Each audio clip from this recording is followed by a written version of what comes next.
Good morning. Welcome back to the farm. It's the kids' last full day here, so we're gonna run some errands and see a couple of things that they've wanted to see. But we had one experiment that we wanted to do before they head out. As I mentioned, all my hives are dead. So I got a lot of frames of honey that I'm going to use as food for the new colonies that are coming at the end of the month, and as if I can get it extracted as base honeycomb so they don't have to draw the wax out. But I don't have an extractor, and Steve is going to do extracting. He also lost all of his hives. So he's got, I think we counted 5 boxes of honey that needs to be extracted on his end. So he thinks he's going to get that out sooner rather than later. But his time frame was May to July. So that's a lot of waiting for me. But he suggested if I wanted to try my honey from my hives, we could do the old-fashioned method of crush and strain, where you just scrape all the comb out of the frames and hang it up in a cloth bag and let the honey drip through.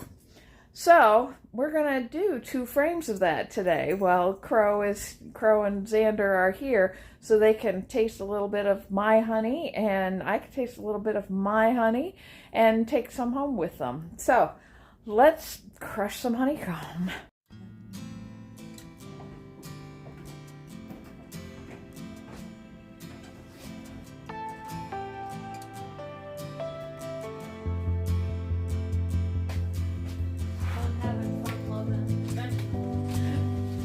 Dirty adventure boys.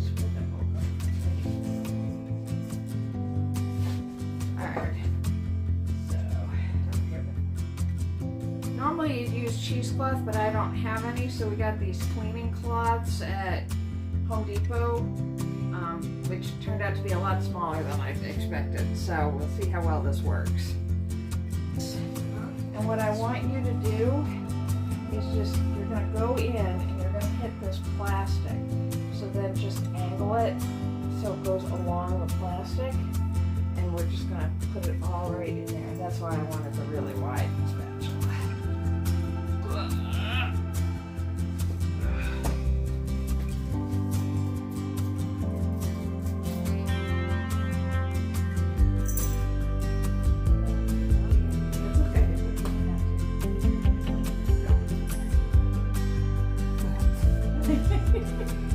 Oh my God. That's okay. If you need to try and scrape it, this is working. Definitely not the prettiest place, but that's okay. It's not here for pretty. Even for done. Ooh,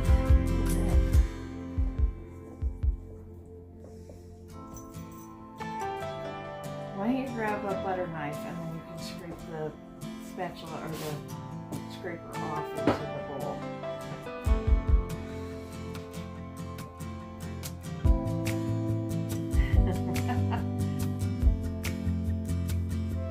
They say honeycomb actually tastes really good. Wanna try that? Oh yeah. Scrape off the top of that.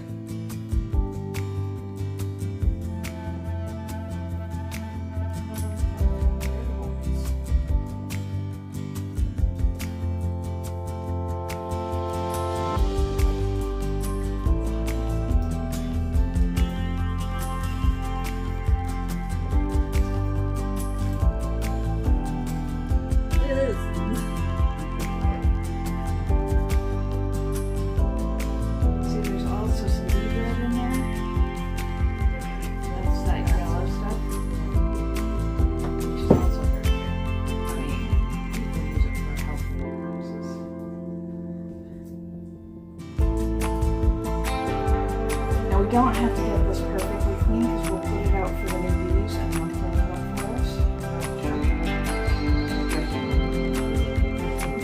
I accidentally broke a comb on the other side.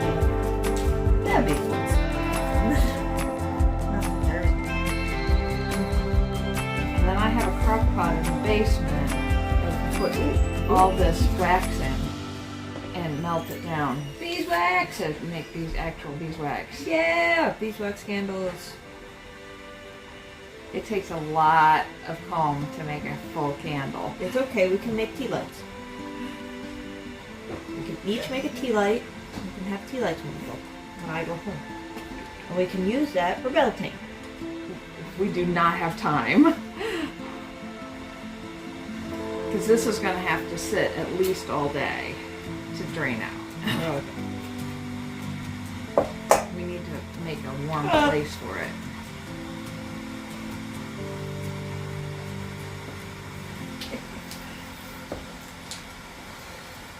Now, if we were setting this up for the extractor, we would just take the tops off.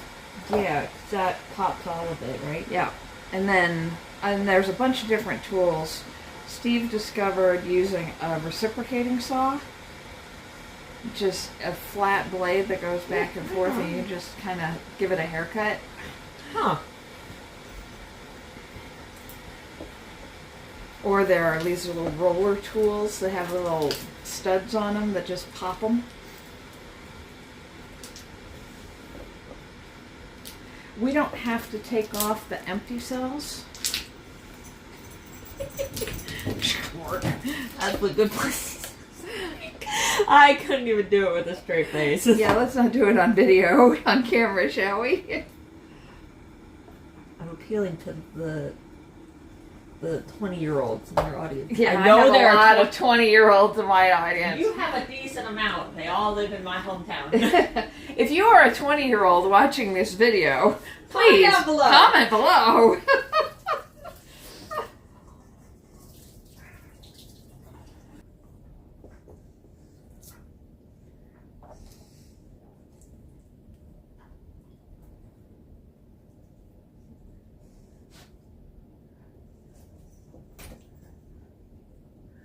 One thing you can get is you can get a special set of these frames that are circles, so they make circular honeycomb. So then you can just eat the whole wax and all.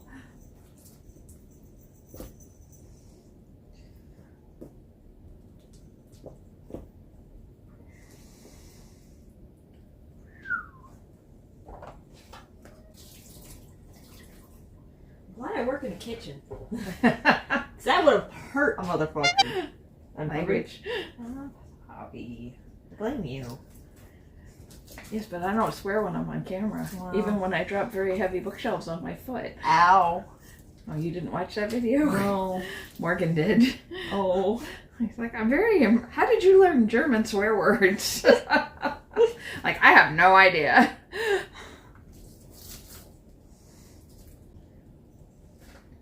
Who knows? Maybe it's better to swear in another language. Well, I didn't get demonetized. Yeah. Of course, I'm not monetized in the first place, so... I will say nothing of the YouTube agents. Hello, YouTube.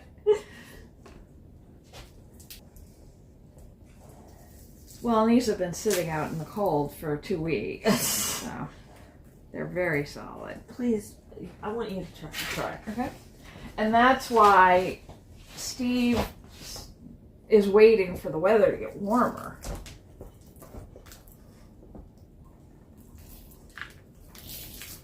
There you go.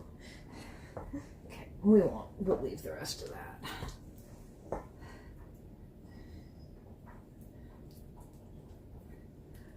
But I think we'll try and we'll see if we can put this right here. Fire. Right here. Try that.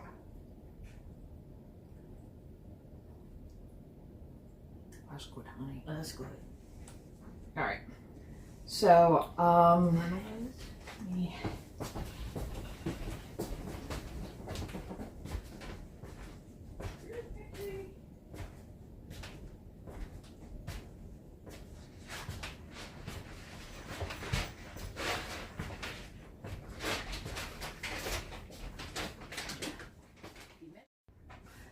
Good. Set it right on? Yeah. So, this one other side. There's not a lot on this side. Ah, good. So we'll just take the honey part.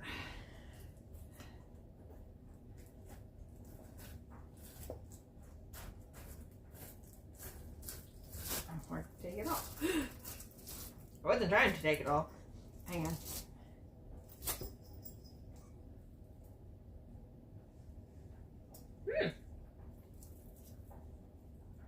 We're good.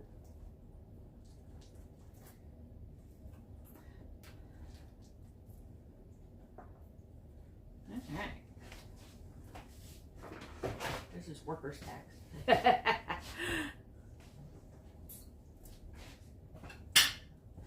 That's a lot for a frame and a half. Frame and a half from Applebee's. You're not recording, right? Yes, I am. Oh. Sorry.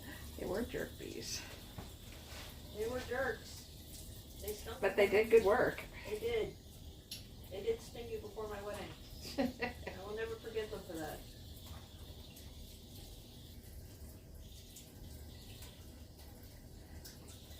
Holy shnikes. What do be sugar, honey? I still I don't know if this is going to come through here. Alright, so we need to warm it up so it runs better.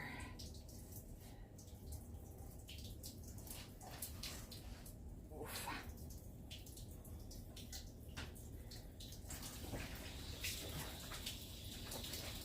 We've got baling twine from the hay for the chickens, which should... Thank you, Kimberly. He's like a sleeper agent. He saw you messing with it and immediately was like, I must play with this. Get it, get it, get it, get it. Oh, that's mine. Okay. We're going to take it over here. We'll just... Elbow.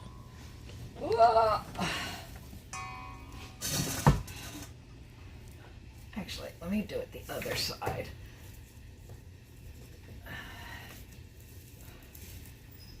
There we go. I need to learn better knots. How dare you? Because there's a knot that would be really good here, and I know of it, but I don't know how to do it.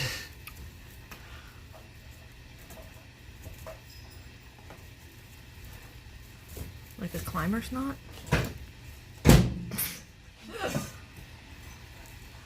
It's something that you can do, and then it's really easy to release. I have a whole Pinterest board full of knots that I haven't bothered to learn. How dare you? Okay.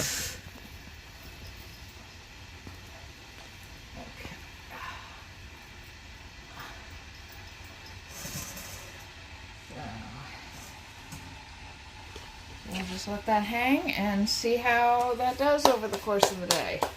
Yay.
Morning and welcome back to the farm.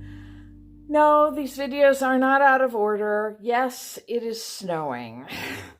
April in New York is nothing if not unpredictable, or predictable in its unpredictability.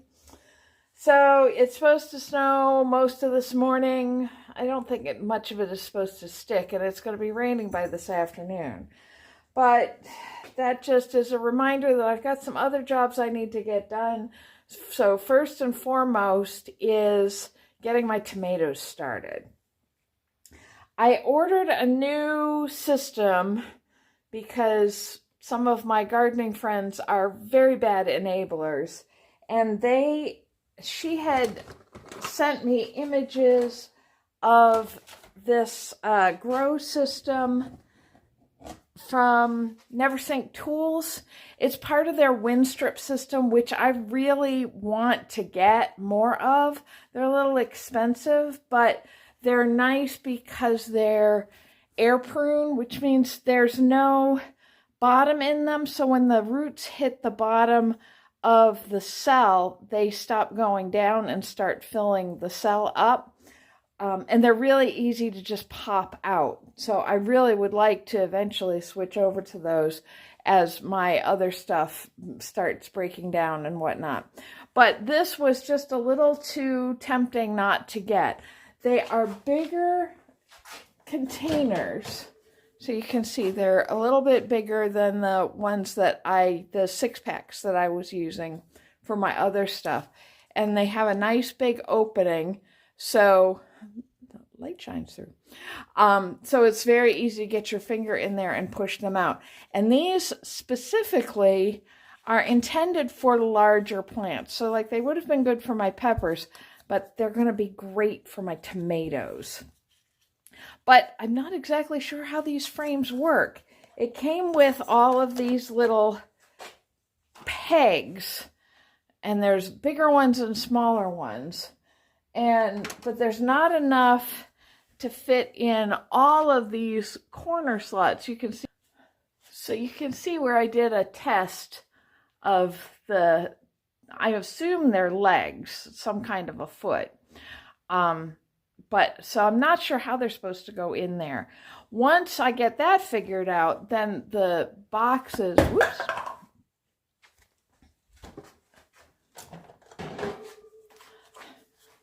Once I get that figured out, then the boxes just slot into the grid here and hold them in place and up off the tray.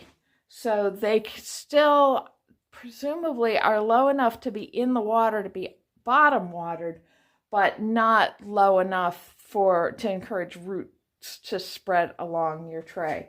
But I'm not exactly sure how these are supposed to work, so I'm going to go upstairs and see if I can find a video and find out how these work. Oh, by the way, these are Windstrip trays. These are the extra large, and I got them from Neversink Farms or Neversink Tools. They're a little pricey. Let's see, what did I pay for these? I can tell you this because I'm not sponsored. No, I can't tell you because it's not on the invoice. Anyway, I think I paid $60 for this, maybe a little more. And it's 5 trays and all the inserts for them. So it's worth it. And like next year, I'll put my peppers and stuff in these. And they're real heavy-duty plastic. You can just kind of see how thick that is. So these are going to last for a long time. All right, let me go up and try and find that video.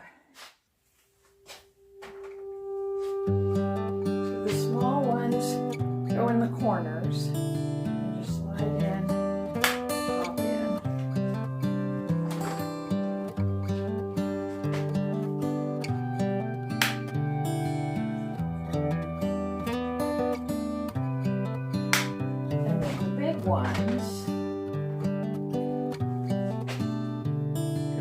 middle on each side.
So I need 40 tomato plants for myself, and I want to do some extra to put out when I open my farm stand.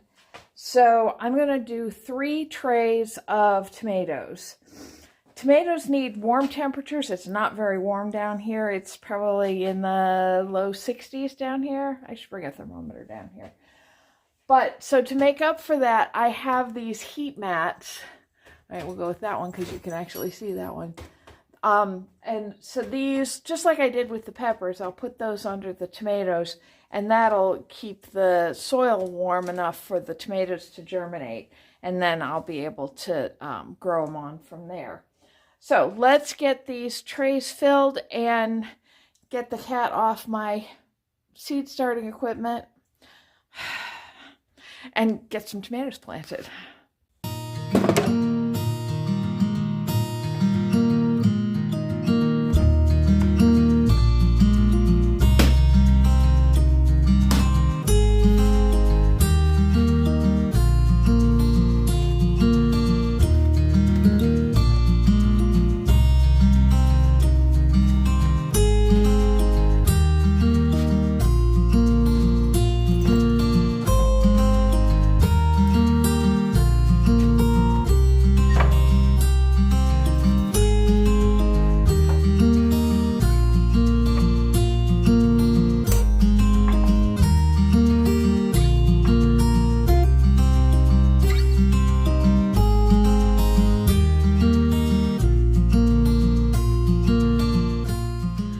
Because they got away from me last year, I don't have good information on the varieties I grew last year and which ones I like best.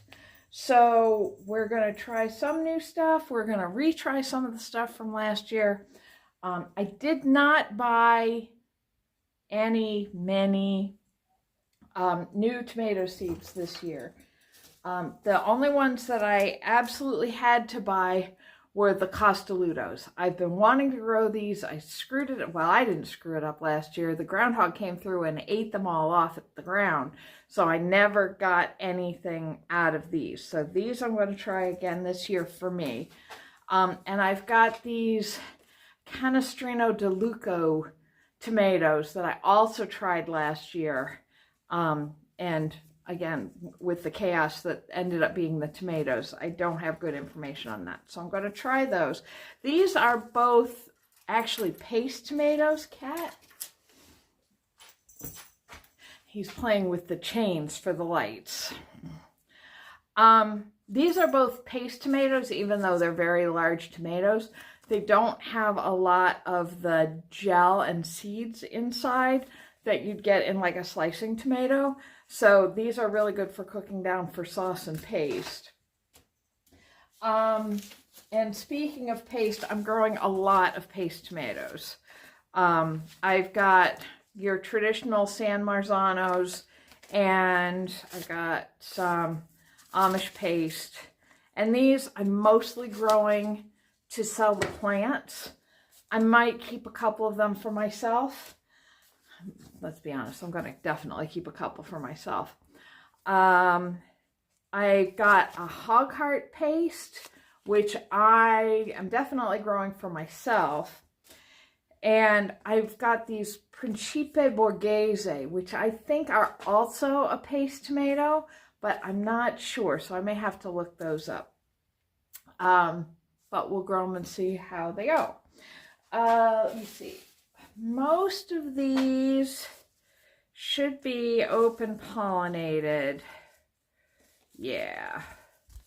So I'll be able to save the seeds off of them come fall. So that'll be good to have, so that if I like them, I won't have to buy seeds next year because I'll just have them.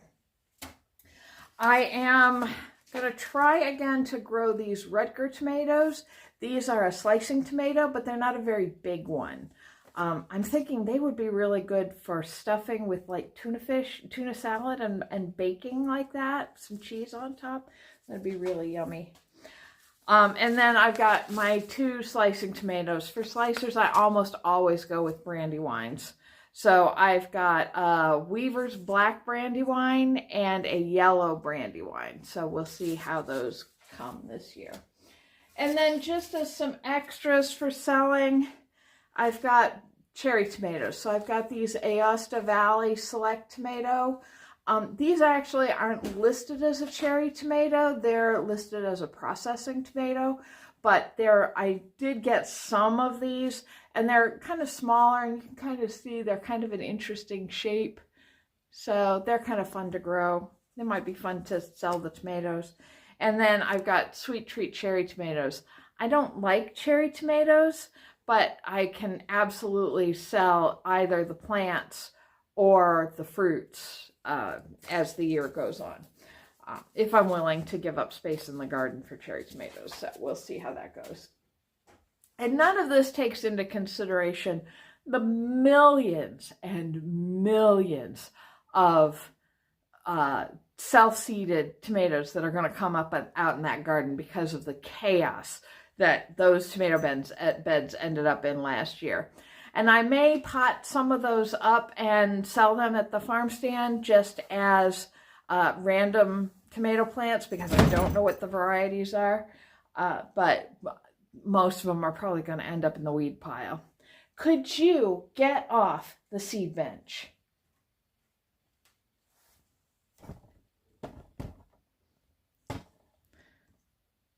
He looks like he feels really bad about being there, doesn't he?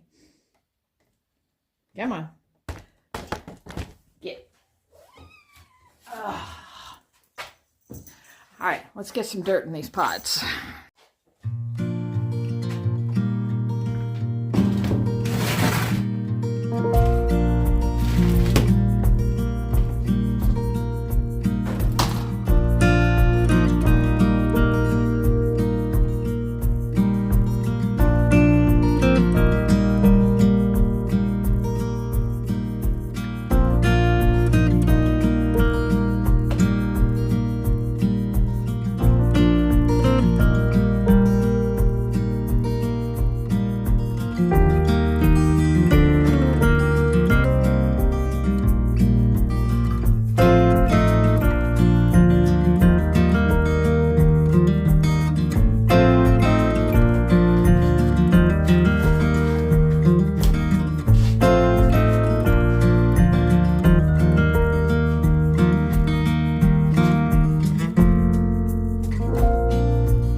about plant label pens and plant tags, so for your plant tags. One trick, I do spend money on these tags just because I don't have a lot of plastics in the house that I can just cut up. So it's worth it to me to buy them.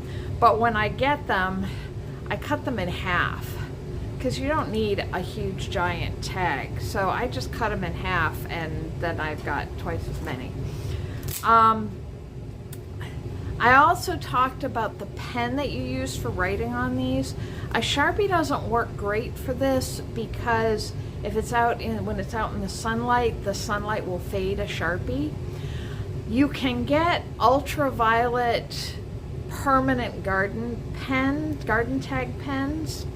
And when I got these tags, it came with a pen.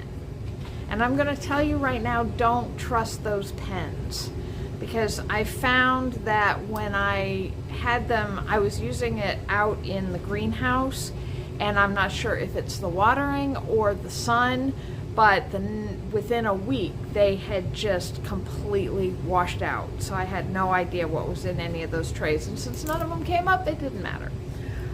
What I will recommend, again, not sponsored, are these Staedtler markers. I have had really good luck with these staying. Now you have to let them dry before you handle them, which is why I wrote up all my tags first to give them a chance to dry out and set. But once they set, they are good for life. And now I can't speak to whether they'll last the entire summer outside because I didn't keep my tags in the garden, so I don't know how well it'll work all year. But at least for getting started, this is the pen to use. All right, let's get seeds in.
Alright, so that's all of the starts for me done. I ran out of seed starting mix, so I'm not doing the ones that I'm gonna have for sale just right now. I have to run out.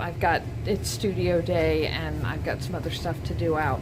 So I'll pick up some more seed starting mix while I'm out.